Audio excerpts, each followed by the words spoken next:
The Saturday evening rush at Romano's family restaurant was in full swing. Families crowded around tables, their voices blending into a warm buzz of conversation and laughter. The smell of garlic bread and tomato sauce filled the air. Waiters moved between tables with practiced ease, balancing plates and refilling drinks. It was the kind of scene that made you think about home and comfort and togetherness. But in the far corner, near the window overlooking the parking lot, a little girl sat completely alone. 9-year-old Maya pressed her face against the cool glass, watching cars pull in and out, hoping each time that one of them would be her dad's old pickup truck.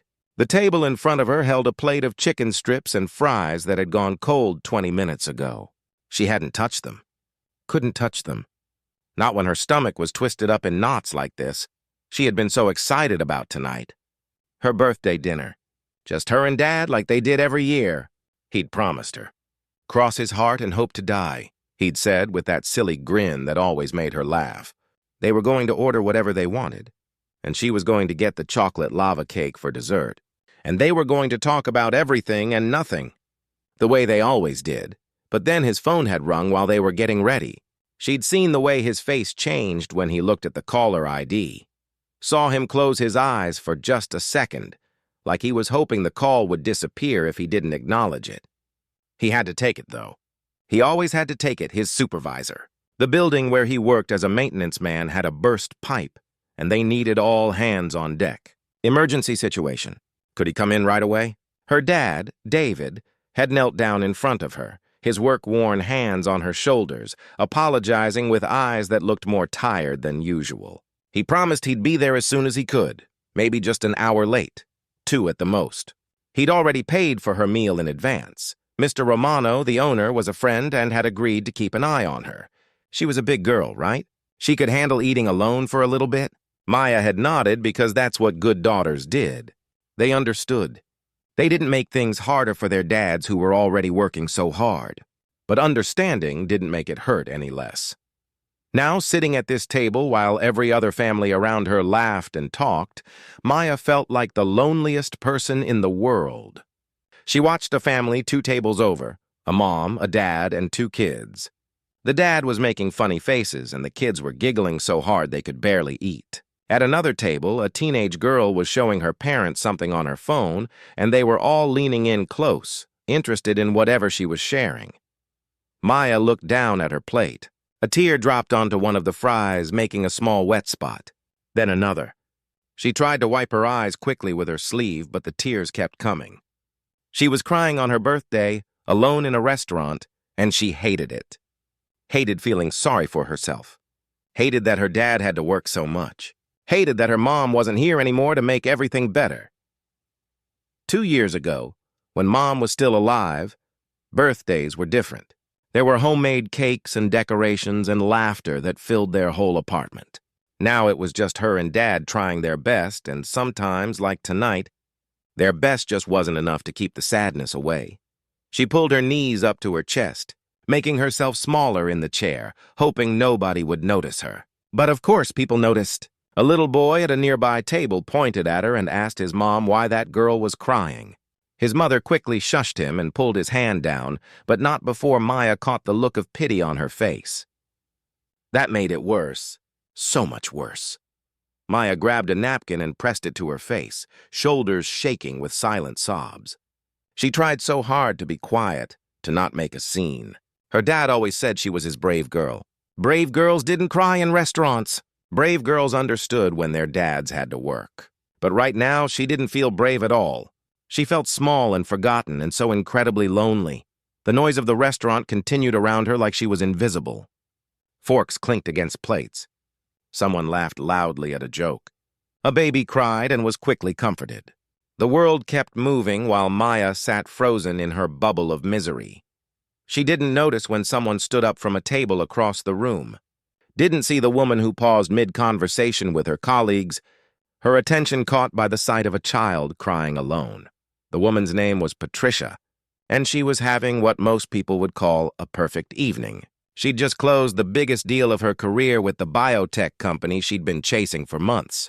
Her 3 colleagues, Richard, Jasmine, and Kyle, had insisted on celebrating at this restaurant before heading back to their hotel.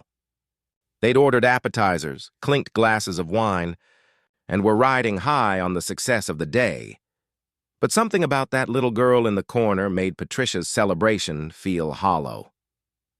She'd glanced over once and seen a child sitting alone. Glanced over again and noticed the untouched food. The third time she looked, she saw the girl's shoulders shaking, saw her wiping her eyes with a napkin, and something in Patricia's chest tightened. She knew that feeling. God, did she know that feeling? Growing up, Patricia's parents had run a small dry cleaning business. They worked 16-hour days, 6 days a week. There had been plenty of times when young Patricia ate dinner alone in the back of the shop, doing homework on top of the counter, surrounded by the chemical smell of cleaning solvents and the hiss of the steam press. She remembered what it felt like to watch other families through the shop window, wondering what it would be like to be them. She set down her wine glass carefully. "Excuse me for a moment," she told her colleagues, standing up before she could talk herself out of it. Richard, mid-story about the meeting, paused. "Everything okay?" Patricia gestured subtly toward Maya's table. "There's a little girl over there who's crying. I'm just going to check on her." Jasmine followed her gaze, her expression immediately softening. "Oh, that poor thing. Want me to come with you?" "No, I've got it. Order me the salmon if the waiter comes back." Patricia walked toward the front counter where Mr. Romano was organizing takeout orders. She'd been coming to this restaurant for years whenever she visited this city for business. Romano knew her by name. "Hey, Patricia." He greeted her with a smile. "How's the meal?" "Wonderful as always, but I wanted to ask you something." She nodded toward Maya's table. "That little girl in the corner. Is she okay? She seems upset." Mr. Romano sighed, lowering his voice. "Her name's Maya, sweet kid. Comes here with her dad sometimes. Today's her birthday, actually. Her father had to go into work for an emergency, but he's supposed to be here soon. Asked me to keep an eye on her until he arrives." Patricia felt that tightness in her chest again. "Her birthday," she repeated quietly. "And she's sitting there alone, crying." "I know." Romano looked genuinely troubled. "I've checked on her twice, but she just says she's fine. You know how kids are, don't want to be a bother." Patricia looked back at Maya, who was now staring out the window again, still waiting. Still hoping. An idea formed in her mind. It might be overstepping. The girl didn't know her. But then again, what was the worst that could happen? The kid could say no. "Thanks, Romano," Patricia said, making her decision. She walked slowly toward Maya's table, not wanting to startle her. As she got closer, she could see the tear tracks on the girl's cheeks, the red eyes, the way she was trying so hard to hold herself together. Patricia's heart broke a little. She stopped at the edge of the table and waited until Maya looked up at her. When their eyes met, Patricia gave her the warmest smile she could manage. "Hi there," she said gently. Maya looked up at the woman standing beside her table, her eyes still wet with tears. She quickly tried to wipe her face again, embarrassed that a stranger had caught her crying. The woman had kind eyes, though. The sort of eyes that made you feel like maybe it was okay to not be okay. "Hi," Maya managed to say, her voice barely above a whisper. Patricia pulled out the chair across from Maya and sat down slowly, keeping her movements gentle and non-threatening. She didn't want to scare the girl or make her feel more uncomfortable than she already was. "My name's Patricia," she said, resting her hands on the table. "I'm sitting over there with some friends of mine." She pointed back to her table where Richard, Jasmine, and Kyle were watching with curious expressions. "We noticed you sitting here by yourself and you looked pretty sad." "Is everything all right?" Maya bit her lip. She wanted to say yes, to be polite like her dad always taught her. But something about the way this woman asked, not pushy, not pitying, just genuinely concerned, made the truth spill out instead. "It's my birthday," Maya said, and her voice cracked on the last word. Fresh tears threatened to fall. "My dad was supposed to be here, but he had to go to work. There was an emergency. He promised he'd come as soon as he could, but—" She gestured helplessly at the empty seat across from her. Patricia felt something twist in her stomach. A birthday. This poor kid was spending her birthday alone in a restaurant, waiting for a father who was probably working himself to the bone to provide for her. She knew that story. She'd lived that story. How long have you been waiting? Patricia asked softly. Almost an hour now, I think. Maya glanced at the clock on the wall. He said maybe an hour or two. So he should be here soon, maybe. The hope and doubt mixed together in that one word, maybe, broke Patricia's heart. This was a kid who'd learned not to count on promises, even though she desperately wanted to. Patricia made a decision right then and there. Business deals and celebrations could wait. This mattered more. Well, here's what I'm thinking, Patricia said, leaning forward slightly. You're waiting for your dad, and that's perfectly fine. But what if while you wait, you came and sat with us? My friends and I would really love some company, and I bet your food would taste better if you weren't eating it alone. Plus, it's your birthday. Nobody should be alone on their birthday. Maya hesitated, looking uncertain. I don't want to bother you. You're with your friends. You wouldn't be bothering us at all, Patricia assured her. In fact, I think you'd be doing us a favor. We've been talking about boring work stuff all evening, and I could really use a break from that. And when your dad gets here, he can join us too, or you can go back to your own table with him. Whatever feels right. What do you say? Maya looked at the woman's face, searching for any sign that she was just being polite or felt sorry for her. But all she saw was genuine warmth. And honestly, sitting here alone for another hour sounded unbearable. At least if she was with people, maybe the time would go faster. Maybe she wouldn't feel so invisible. Okay, Maya said quietly. If you're sure it's all right. I'm absolutely sure, Patricia said, standing up and offering her hand. Come on, let's get your plate moved over. Patricia signaled to a waiter who quickly came over. She explained the situation briefly, and the young man nodded with understanding, carefully picking up Maya's plate and glass. Maya grabbed her small backpack and followed Patricia across the restaurant, her heart beating fast with nervousness. As they approached the table, Richard, Jasmine, and Kyle immediately shifted their chairs to make room. Jasmine was the first to speak, her voice bright and welcoming. Well, hello there. We've got a special guest joining us. She patted the chair next to her. Come sit right here, sweetie. What's your name? Maya, she said shyly, sliding into the chair while the waiter set her plate down. Maya. What a beautiful name, Jasmine said. I'm Jasmine, and this is Richard and Kyle. And you've already met Patricia. We're all really glad you're here. Kyle, who looked like he might be someone's fun uncle, leaned forward with a grin. So Patricia tells us it's your birthday. How old are you turning? 16? 17? Despite herself, Maya giggled. No, I'm 9. 9? Kyle gasped dramatically. No way. You look at least 12 to me. Are you sure you're not lying about your age? Maya smiled, a real smile this time. I'm definitely 9. Well, happy birthday, Maya, Richard said warmly. He had gray at his temples and wore glasses that made him look smart and friendly. 9 is a great age. I remember when my daughter turned 9. That was a good year.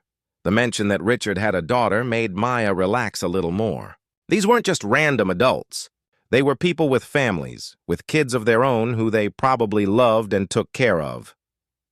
Patricia, who had settled into the chair on Maya's other side, gently touched her shoulder. Why don't you try to eat something? Your food's probably cold by now, but Mr. Romano can heat it up if you want. Maya looked down at her chicken strips. She'd been too upset to eat before, but now, surrounded by friendly faces and warm conversation, her appetite was starting to return. It's okay like this, she said, picking up a fry. So, Maya, Jasmine said, her voice easy and conversational. What grade are you in? 4th grade. 4th grade. That's a fun year. What's your favorite subject? Maya chewed her fry, thinking. I really like science. We're learning about space right now. Did you know that Saturn's rings are made of ice and rock? And that Jupiter has a storm that's been going on for hundreds of years? Kyle's eyes lit up. The Great Red Spot. I actually studied astronomy in college before I switched to business. Space is incredible, isn't it? And just like that, the conversation took off. Maya found herself talking about the solar system project she was working on, how she was building a model with styrofoam balls and paint. Kyle asked questions about which planet was her favorite and why. Jasmine shared a story about taking her nephew to a planetarium. Richard talked about how he'd always wanted to be an astronaut when he was a kid. The adults weren't just making small talk to be polite. They were actually listening to her. actually interested in what she had to say. When Maya got excited and started talking faster, gesturing with her hands to describe how big Jupiter was compared to Earth, nobody told her to slow down or calm down. They just listened and nodded and asked more questions. Patricia watched this unfold with a warm feeling in her chest. She could see the transformation happening right before her eyes. The sad, lonely little girl from 20 minutes ago was slowly becoming more animated, more confident. The tears had stopped. Color had returned to her cheeks. She was even eating her food now, taking bites between sentences. "What do you want to be when you grow up?" Richard asked, genuinely curious. Maya paused, a chicken strip halfway to her mouth. "I'm not sure yet. Maybe a scientist, or maybe a teacher. My teacher, Mrs. Rodriguez, is really nice. She makes learning fun. I think I'd like to do that for other kids." "Those are both excellent choices," Patricia said. "You know what they have in common? They both require a lot of school. You'll need to work really hard in your classes and probably go to college." Maya nodded seriously. "My dad says education is important. He didn't get to go to college because he had to start working when he was young to help his family, but he wants me to go. He's always telling me to study hard." There it was again, that note in her voice when she talked about her father. Love, admiration, and a touch of worry all mixed together. Patricia recognized it because she'd felt the same way about her own parents at that age. Proud of how hard they worked, but also worried about them, about whether they were okay, whether they were tired, whether they wished their lives were different. Jasmine caught Patricia's eye across the table, and they shared a look of understanding. This kid was special, sweet and smart and thoughtful beyond her years, probably because she'd had to grow up faster than most kids her age.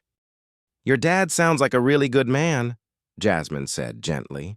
"He is," Maya said, and her whole face brightened when she talked about him. "He's the best dad. He works really hard, and he still always makes time for me. He helps me with my homework even when he's tired, and he reads to me before bed sometimes. We're reading The Lion, the Witch, and the Wardrobe right now. Oh, I love that book," Richard exclaimed. "Have you gotten to the part with Mr. Tumnus yet?" Maya nodded enthusiastically. "Yes, he's my favorite character so far. Well, him and Lucy." The conversation flowed naturally from books to movies to favorite foods to funny stories about school. The adults shared stories too. Kyle talked about the time he accidentally set off the fire alarm in chemistry class in high school. Jasmine told a hilarious story about getting lost in a shopping mall when she was Maya's age. Richard did an impression of his daughter's face the first time she tried broccoli that made everyone laugh, including Maya. For those precious minutes, Maya forgot about waiting. Forgot about being alone. Forgot about the sadness that had been sitting on her chest like a heavy weight. She was just a kid having dinner with some really nice grown-ups who treated her like she mattered, like her thoughts and feelings were important, like her presence at their table was a gift rather than an inconvenience. Patricia caught herself smiling more than she had in months. There was something about this child's resilience, her sweetness despite whatever hardships she'd faced, that reminded Patricia why kindness mattered. Why taking a moment to care about someone else, even a stranger, could make all the difference. The waiter came by to check on them, and Patricia ordered a slice of chocolate cake for Maya without even asking. "It's your birthday," she said with a wink. "You have to have cake." Maya's eyes widened. "That's what I was going to get for dessert." "The chocolate lava cake. My dad said I could order it." "Then we'll make sure you get it," Patricia promised. As they waited for dessert, the conversation took a more personal turn. Richard was asking Maya about her hobbies when Jasmine noticed a small bracelet on Maya's wrist. It was made of colorful beads with letters that spelled out something. "That's a pretty bracelet," Jasmine said. "Did you make it?" Maya touched it self-consciously, her fingers tracing the beads. "My mom made it for me. Before she got sick. It says be brave because that's what she always told me." The table went quiet for a moment. The adults exchanged glances, understanding passing between them without words. Patricia reached over and gently squeezed Maya's hand. "That's beautiful," Patricia said softly. "And it sounds like your mom was a very wise woman." Maya nodded, and for a second it looked like she might cry again, but she took a deep breath instead. She died 2 years ago. Cancer. Dad says she's watching over me from heaven, making sure I'm okay. Kyle cleared his throat, his own eyes looking a bit misty. I bet she's really proud of you. And I bet she's glad you have such a good dad taking care of you. He tries really hard, Maya said quietly. Sometimes too hard. He works all the time now because he says we have bills to pay and he wants to make sure I have everything I need. But I told him I don't need much. I just want him to not be so tired all the time. The weight of that statement hung in the air. Here was a 9-year-old girl more worried about her father's well-being than her own wants and needs. It was the kind of maturity that came from loss, from having to grow up too fast because life didn't give you any other choice. Richard leaned back in his chair, looking at Maya with something like admiration. You know what, Maya? You remind me a lot of Patricia here. She grew up with parents who worked all the time, too. Maya looked at Patricia with curiosity. Really? Patricia nodded. Really? My parents owned a dry cleaning business. They worked from sunrise to way past sunset, 6 days a week. There were a lot of nights when I ate dinner by myself in the back of their shop, doing my homework on a folding table while they pressed clothes and helped customers. Were you lonely? Maya asked, her voice small. Sometimes, yeah, Patricia admitted honestly. I used to watch other families through the shop window and wonder what it was like to have dinner together every night, to have parents who could come to every school event. But you know what I learned? What? I learned that my parents were showing me they loved me in a different way. They weren't home a lot, but every hour they worked was for me, so I could have food and clothes and eventually go to college.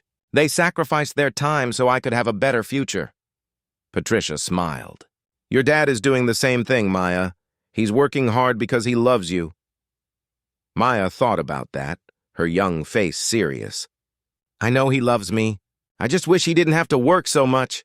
I know, sweetheart, Jasmine said gently. And I bet he wishes the same thing.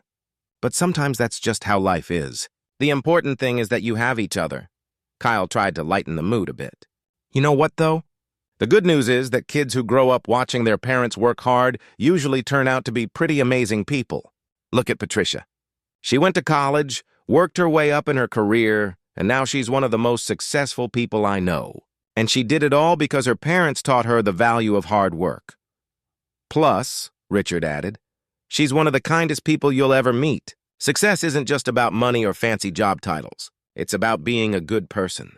And Patricia is that? Patricia felt her cheeks warm. All right, stop embarrassing me in front of our guest. Maya was looking at Patricia with new eyes, though. So your parents worked hard and you went to college? Did you always know what you wanted to be? Not at all, Patricia laughed. When I was your age, I wanted to be a veterinarian because I loved animals. Then I wanted to be a singer, then an artist, then a lawyer.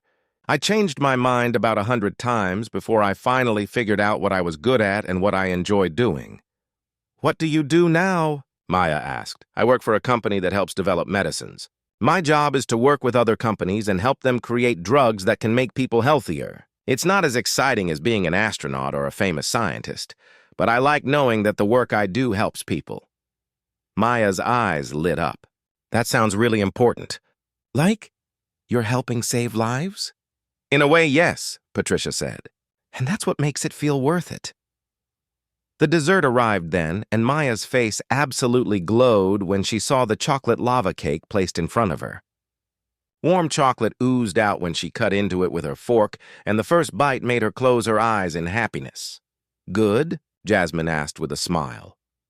So good, Maya said, already going in for another bite. The adults had ordered dessert too, and they all ate together, the conversation continuing to flow easily. They talked about favorite movies, about pets, about silly things that made them laugh. Kyle did an impression of his boss that had Maya giggling so hard she almost choked on her cake. Richard told a joke about a scientist and a mathematician that made absolutely no sense but was funny anyway because of how bad it was. Maya was in the middle of telling them about her best friend at school when she suddenly stopped mid-sentence, her eyes fixed on something behind Patricia. Her whole face transformed, lighting up brighter than it had all evening. Dad, she called out. Patricia turned to see a man in work clothes hurrying toward their table. He was in his mid-30s with tired eyes and grease stains on his shirt. His hair was messy, and he looked like he'd run all the way from his truck. This was clearly someone who'd been working hard and was stressed about being late. David reached the table, his eyes immediately going to Maya, checking to make sure she was okay. "Baby girl, I'm so sorry. The pipe situation was worse than they thought, and we had to—" He stopped, suddenly realizing his daughter was sitting with a table full of strangers. Confusion crossed his face. "What's going on here?" Maya jumped up from her chair and wrapped her arms around her father's waist. "It's okay, Dad. These are my new friends. This is Patricia and Richard and Jasmine and Kyle. They invited me to sit with them while I was waiting for you." David looked at the 4 adults at the table, and Patricia could see multiple emotions flash across his face. Relief that his daughter was safe. Embarrassment that strangers had to take care of her. Gratitude that she hadn't been alone. Maybe a touch of shame that he'd been late to his own daughter's birthday dinner. Patricia stood up, extending her hand. "Hi, I'm Patricia." "Please don't worry, Maya has been wonderful company. We were just having dinner and noticed she was sitting by herself, so we asked if she'd like to join us." David shook her hand, his grip firm, despite the exhaustion evident in his posture. "I can't thank you enough. I'm David. I work maintenance over at the Riverside Business Complex, and we had a major emergency tonight. I tried to get here as fast as I could, but—" "You don't need to explain," Richard interrupted kindly, also standing. "We completely understand. Work emergencies happen. The important thing is Maya wasn't alone, and we genuinely enjoyed her company. She's a remarkable kid," Jasmine added, smiling at Maya. "Smart, polite, funny. You should be really proud." David's eyes got a little shiny, and he pulled Maya closer to his side. "I am, every single day." Kyle stood up too, and suddenly everyone was on their feet. "Listen," Kyle said. "We were just about to pay our bill and head out anyway. Why don't you and Maya take over this table? Finish celebrating her birthday properly. The dessert's already paid for."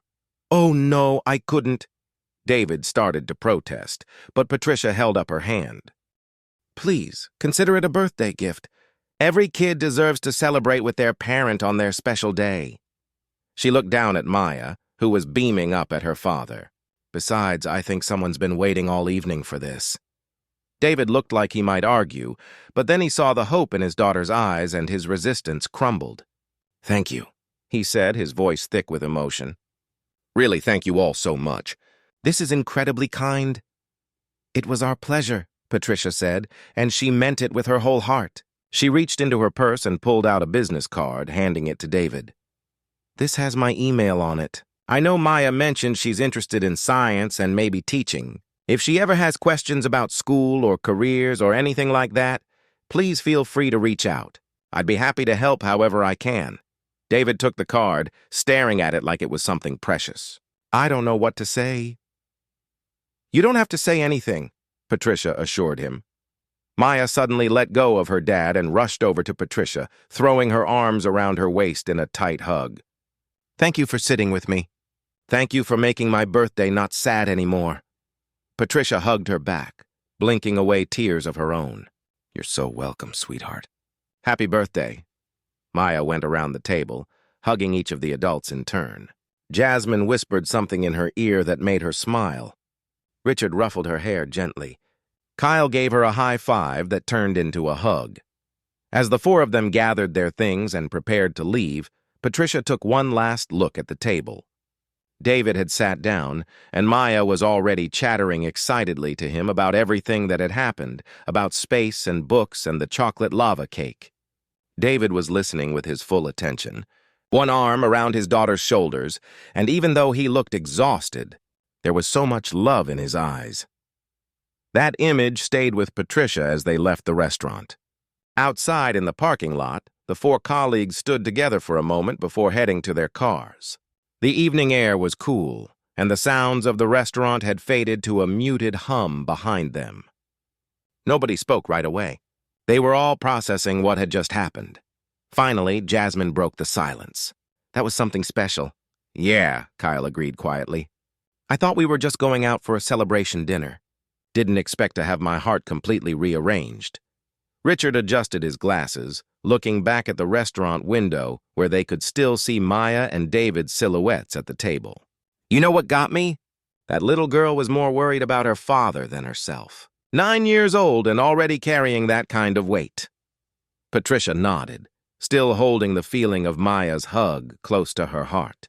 She reminded me so much of myself at that age. Trying to be brave, trying not to be a burden, watching a parent sacrifice everything. She paused.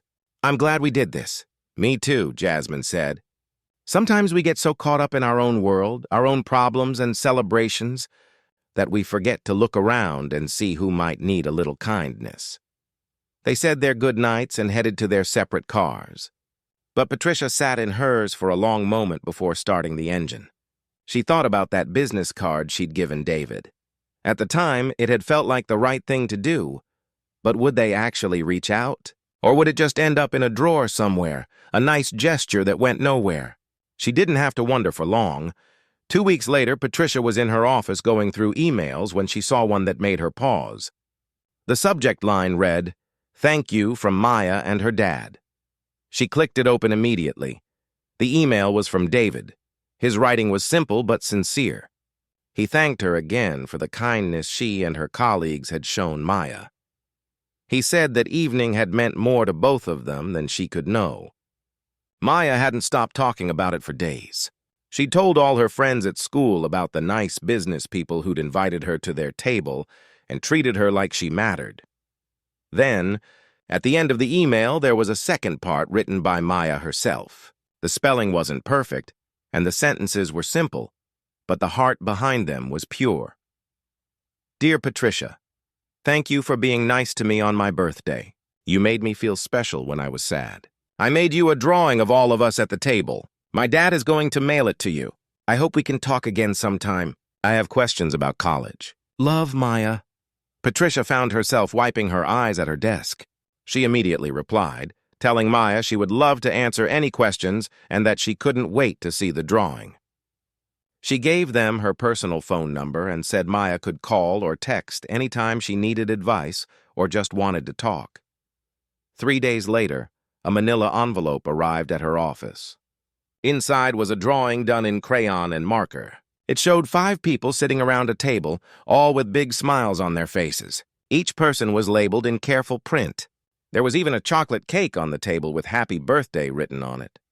Patricia had it framed and put it on the wall in her office, right where she could see it every day. That could have been where the story ended. A nice gesture, a sweet follow-up, a drawing on a wall. But it didn't end there. It couldn't end there because genuine connections have a way of growing if you nurture them. Maya did reach out with questions. At first, they were simple ones about school and studying. Patricia would respond with encouraging words and practical advice. Then, as Maya got older, the questions became deeper. What subjects should she focus on in middle school? How did Patricia decide what to study in college? What was it like being a woman in a male-dominated field? Patricia always made time to respond thoughtfully. Sometimes she'd call Maya and they'd talk for an hour about dreams and goals and obstacles. Other times she'd send care packages with books or school supplies. When Maya was in 8th grade and struggling with a difficult math class, Patricia arranged for one of her colleagues who was an engineer to tutor her remotely once a week. David was overwhelmed by all of it. He'd send thank you messages that Patricia always waved away. Maya's special, she'd tell him. I'm just helping her see what's possible. But Patricia was getting something out of it too. Mentoring Maya gave her life a sense of purpose beyond work. She'd achieved success in her career, but watching this young girl grow and thrive and dream big dreams felt more fulfilling than any business deal she'd ever closed. The years passed. Maya went to high school and joined the science club. She volunteered at a local elementary school, tutoring younger kids in reading and math. Patricia attended Maya's high school graduation, sitting in the audience with David, both of them crying happy tears as Maya walked across the stage with honors. College applications were stressful, but Patricia helped Maya navigate the process. She reviewed essays, helped research scholarship opportunities, and even wrote a recommendation letter that talked about Maya's resilience, intelligence, and compassion. When Maya got accepted to the state university with a partial scholarship, Patricia made up the difference anonymously through the school's financial aid office. David found out anyway. He called Patricia, his voice breaking, trying to thank her. You've already given us so much. I can't let you pay for her school. You're not letting me do anything, Patricia said firmly. I'm choosing to invest in a remarkable young woman who's going to do amazing things. Besides, someone helped me with my education when I was struggling. This is how I pay that forward. At university, Maya studied chemistry and education. She wanted to be a teacher, specifically a science teacher for underprivileged kids. She wanted to be the kind of teacher who made learning exciting, who saw potential in every student, who understood that some kids needed extra support because life had dealt them a harder hand. Patricia continued to check in regularly. They'd have video calls where Maya would excitedly explain her latest lab experiment or share stories about her student teaching experiences. Patricia loved every minute of it. But something else was happening too. David, inspired by the kindness shown to his daughter, started looking for ways to pay it forward himself. He began volunteering at a youth center in his neighborhood, helping kids with homework and being a positive male role model. He'd noticed the quiet kids, the ones sitting alone, the ones who looked like they needed someone to care. He'd sit with them, talk to them, make sure they knew they mattered. He told Patricia about it during one of their occasional phone conversations. "You taught me something that night at the restaurant," he said. "You showed me that sometimes the most important thing we can do is just notice people, see them, care about them. I'm trying to do that now." Patricia was deeply moved. The ripple effect of that one evening was spreading further than she'd ever imagined. Maya graduated from college with honors. She got a job teaching middle school science in an underserved neighborhood, exactly what she'd always wanted to do. Patricia flew out for her graduation and met Maya's boyfriend, a kind young man studying to be a social worker. They were a perfect match, both of them dedicated to helping others. On the evening after graduation, Patricia, David, and Maya had dinner together at Romano's family restaurant. Mr. Romano, now much older but still running the place, remembered them and gave them the same corner table where it had all begun years ago. They laughed and reminisced about that night. Maya, now a poised young woman, told Patricia how much that evening had shaped her life.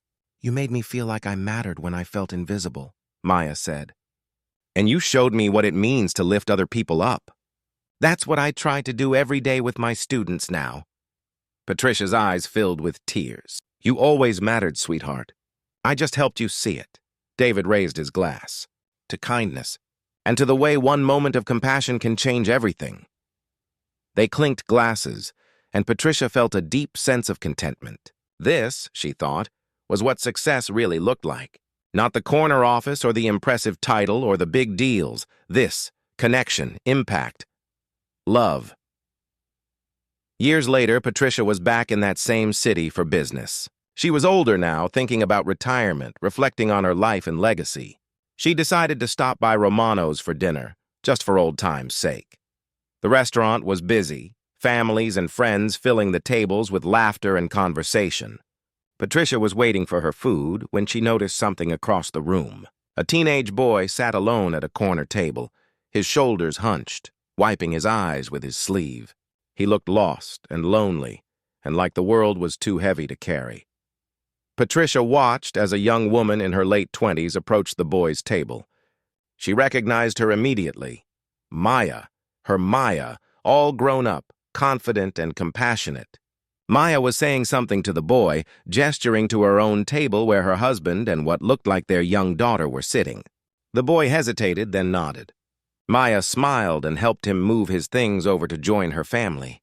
Patricia's heart swelled so much she thought it might burst. The cycle was continuing. The kindness was spreading. One person noticing another person. One person choosing compassion over convenience. One moment that could change everything. Maya glanced up and saw Patricia watching. Their eyes met across the crowded restaurant, and they both smiled, understanding passing between them without words. Maya gave a small wave, and Patricia waved back. Sometimes, Patricia thought, as she wiped happy tears from her eyes, the most powerful thing we can do is simply care. Care enough to notice when someone is hurting. Care enough to reach out even when it's easier not to. Care enough to show another human being that they matter, that they're seen, that they're not alone. That night at Romano's years ago, Patricia had just been trying to help one sad little girl on her birthday. She had no idea she was starting something that would ripple outward for years, touching life after life, creating a chain of compassion that would continue long after she was gone. But that's how kindness works. It multiplies. It spreads. One small act of humanity creates waves that touch shores we'll never see. And all it takes is one person willing to look up from their own life long enough to notice someone else who needs a little light in their darkness.